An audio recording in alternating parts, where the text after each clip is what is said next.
Robert Hansen was born on February 15, 1939, in Esterville, Iowa.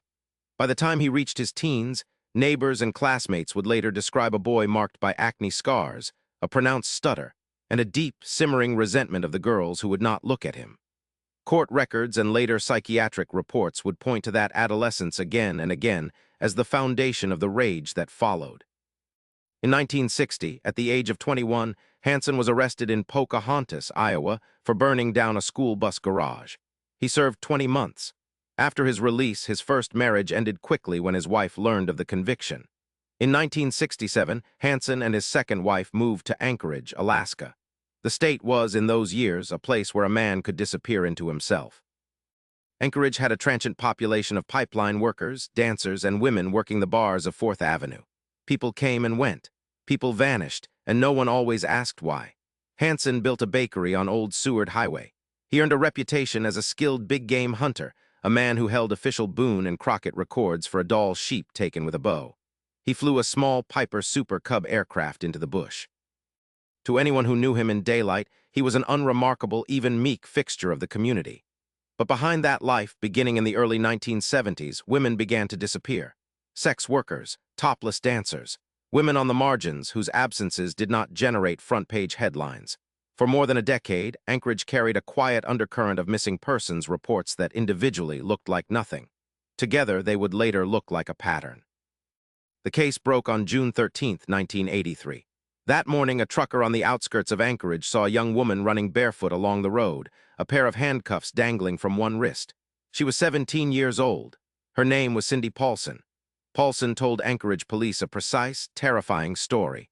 A man, she said, had picked her up the night before near the Big Timber Motel. He had taken her to a house on Old Harbor Avenue, chained her to a post in the basement, and assaulted her. In the morning, he had driven her to the Merrill Field airstrip, intending, she said, to fly her into the wilderness. At the airstrip, while he loaded the plane, she ran. She gave police a full description of the house, the vehicle, and the man. The man she described was Robert Hansen. What happened next would become one of the most painful turning points of the case. Hansen, when questioned, calmly produced 2 business associates who swore he had been with them on the night in question. Investigators, weighing the word of a respected baker against the word of a teenage sex worker, accepted the alibi. Cindy Paulson's case was set aside. It was a mistake that, in hindsight, almost certainly cost lives. Through the summer and into the fall of 1983, the bodies of women began to surface in the Nick River Valley north of Anchorage. Sherry Morrow, Paula Gooding. Each had been shot. Each had been buried in a shallow grave in remote terrain reachable only by aircraft. The pattern, bodies in wilderness, victims drawn from the same Anchorage demographic, caught the attention of Alaska State Trooper Sergeant Glenn Floth.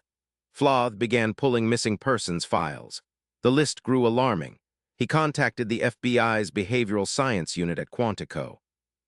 At Quantico, the file landed on the desk of Special Agent John Douglas, one of the founding profilers of what is now the Behavioral Analysis Unit. Douglas, working from the case materials Floth sent, produced a profile that has since been published in his own writings and cited in court documents. The killer, Douglas wrote, would be an experienced hunter. He would be a man with low self-esteem, likely scarred or impaired in some way that made him feel rejected by women. He would be married, employed, a churchgoer, outwardly conventional. He would be a pilot or have access to one. And crucially, Douglas predicted he would keep souvenirs from his victims, trophies, items that allowed him to relive the crimes. The profile fit Robert Hansen with unsettling precision.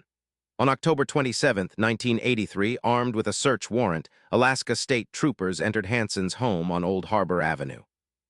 In the attic behind insulation, they found firearms, including a Ruger Mini-14 rifle. Ballistics would later match cartridge casings recovered from the grave sites in the Nick River Valley. They found jewelry that did not belong to Hansen's wife. They found newspaper clippings about the missing women. And then, behind the headboard of the master bed, an investigator pulled out a folded aviation chart. The map covered the wilderness around Anchorage. It was marked in Hansen's own hand with 24 small symbols. 17 of those were tiny X's. Investigators understood almost immediately what they were looking at. The X's, they suspected, were graves. Hansen was arrested. Confronted with the firearm match, the jewelry, and the map, he agreed to cooperate in exchange for the death penalty being taken off the table. In a series of long, quiet interviews in February of 1984, He confessed to 17 murders and roughly 30 additional rapes. Then he led troopers by air to the grave sites. The map became the case. Of the 17 X's, investigators were ultimately able to recover and identify the remains of 12 victims, 12 women whose families, in some cases, had not heard a confirmed word about their missing daughter, sister, or mother for as long as a decade. Names that had been entries in a missing persons file became names on a headstone. Sherry Mara, Paula Gooding, Joanna Messina, Sue Luna, Tamara Pedersen, Andrea Altieri, Teresa Watson, DeLynn Frey, Angela Feddern, Lisa Futtrell, Malai Larson, Eklatna Annie, a woman whose remains, recovered in 1980, have to this day never been formally identified. 12 cold cases opened, then closed, by a folded chart and a small box of jewelry. What allowed Robert Hansen to operate, undetected, for 12 years? Forensic psychologists who later studied the case point to a confluence of factors. Hansen was, in the language of behavioral analysis, an organized offender. He selected victims from a population whose disappearances generated minimal investigation.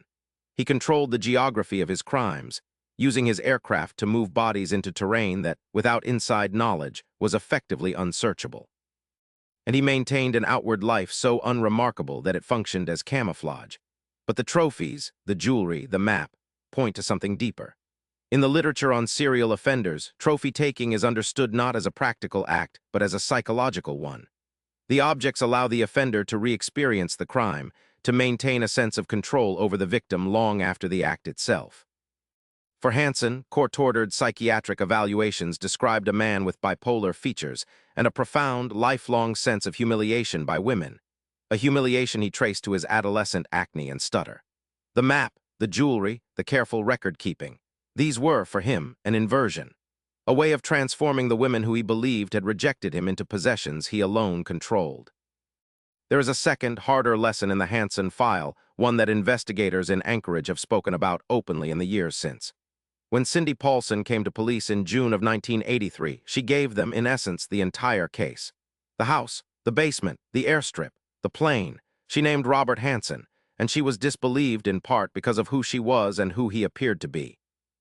Modern victimology, the academic study of how victims are selected and how their reports are received, frequently cites the Hansen case as a textbook example of the cost of that bias. The women Hansen targeted were chosen precisely because they were considered, in the cold language of investigation, low priority. He understood that. He counted on it. In the end, he was undone not by being seen, but by a young woman who refused to disappear, and by his own need to keep a record of the women who had. CTA 1213 Min. If you find yourself drawn to the cases that turn on a single piece of physical evidence, a map, a photograph, a strand of hair, consider subscribing to CrimeDossier. Every week we work through the cold cases, the wrongful convictions, and the forensic breakthroughs that brought names back to families who had spent decades waiting. The next case file is already on the desk. Outro 1315 Min.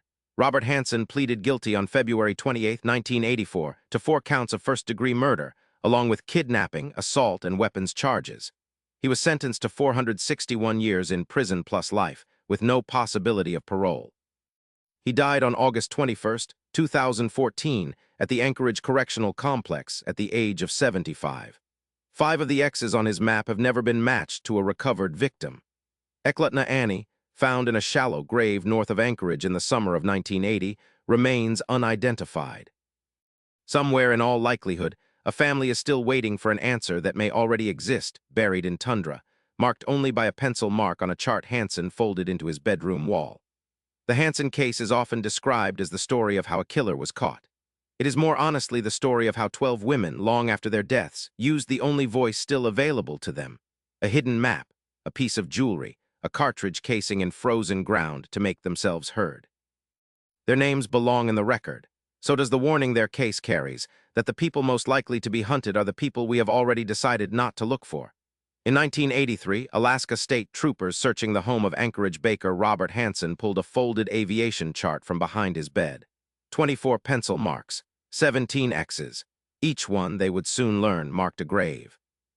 This is the full case file of the butcher baker, the unassuming bush pilot who hunted women in the Alaskan wilderness for more than a decade, and the FBI profile, ballistics match, and trophy collection that finally brought 12 victims home. In this documentary, CrimeDossier walks through the Hansen investigation step by step. The escape of 17-year-old Cindy Paulson, the ignored warnings, Sergeant Glenn Floth's call to Quantico, John Douglas's profile, the Ruger Mini-14 ballistics match, and the grim aviation map that became the case. We also examine the criminal psychology of trophy taking and the victimology lessons Anchorage investigators have spoken about openly in the decades since. Timestamps: 0000, the map behind the bed 00, 15 Anchorage, 1971-1983 01, 00 the setup 03, 00 the crime 06, 00 the investigation 09, 00 the psychology 12, 00 subscribe 13, 00 final thoughts.